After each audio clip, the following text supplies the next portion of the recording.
আসসালামু আলাইকুম রহমতুল্লাহি ওবারাকাতুহু। মহররমকে কেন্দ্র করে সমাজে রয়েছে অসংখ্য ভুল ধারণা ও কুসংস্কার, যার ফিরিস্তি অনেক দীর্ঘ। অধিক প্রচলিত কয়েকটি কুসংস্কার নিয়ে আজ আমরা আলোচনা করব। 1. অলীক বর্ণনা।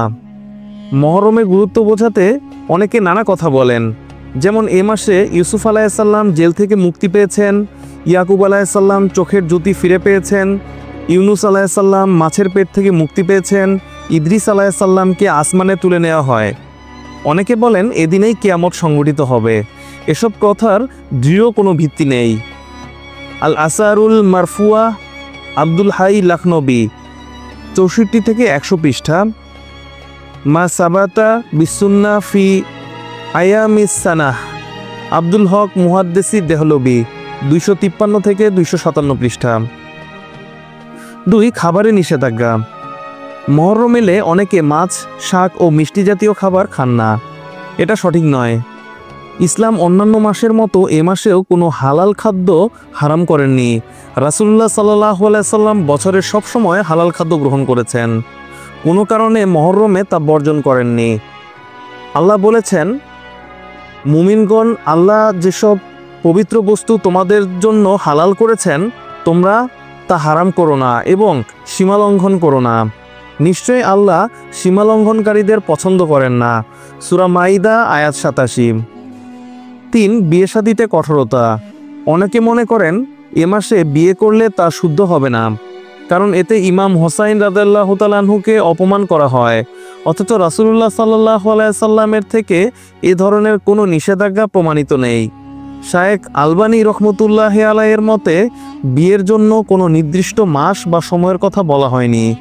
সহিহুত তারগিব ওয়াত তারহিব, হাদিস নং 1916 এর টিকা। 4. উদ্ভট নামাজের রেওয়াজ। আশুরার দিনে রোজা পালনের কথা হাদিসে এলেও ওই দিনে বা রাতে কোনো বিশেষ নামাজের বিধানের কথা আসেনি। আশুরার দিন জোহর ও আসরের মধ্যবর্তী সময়ে অথবা রাতে অনেক নামাজ কিংবা নির্দিষ্ট সূরা বহুবার পাঠ করাকে পূর্ণময় ভাবা সঠিক নয়। সরলপ্রাণ মুসলমানদের মন জয় করতে অনেক ওয়ায়েজ কথার অবতারণা করে থাকেন, ইসলামে যার কোনো ভিত্তি নেই।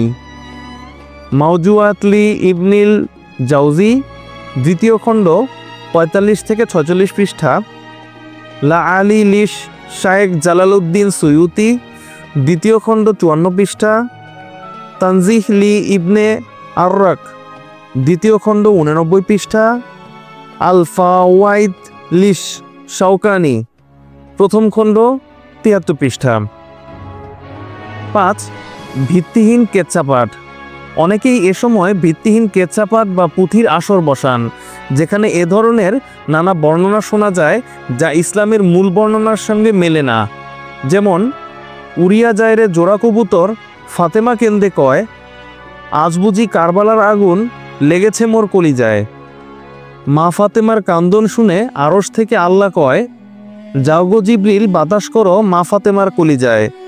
পুত্র শোকে কলিজা জলে, বাতাসে কি ঠান্ডা হয়? এগুলো সত্য নয়, কেননা ফাতেমা রাদিয়াল্লাহু তাআলা আনহা মৃত্যুবরণ করেন 11 হিজরিতে, আর হুসাইন রাদিয়াল্লাহু তাআলা আনহু শহীদ হন 61 হিজরিতে। দুজনের মাঝে প্রায় 50 বছরের ব্যবধান।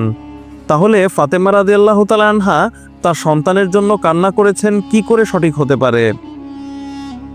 আত-তাবাকাতুল কুবরা, দারুল কুতুবিল ইলমিয়া, বৈরুত, 8ম খণ্ড, 23 পৃষ্ঠা।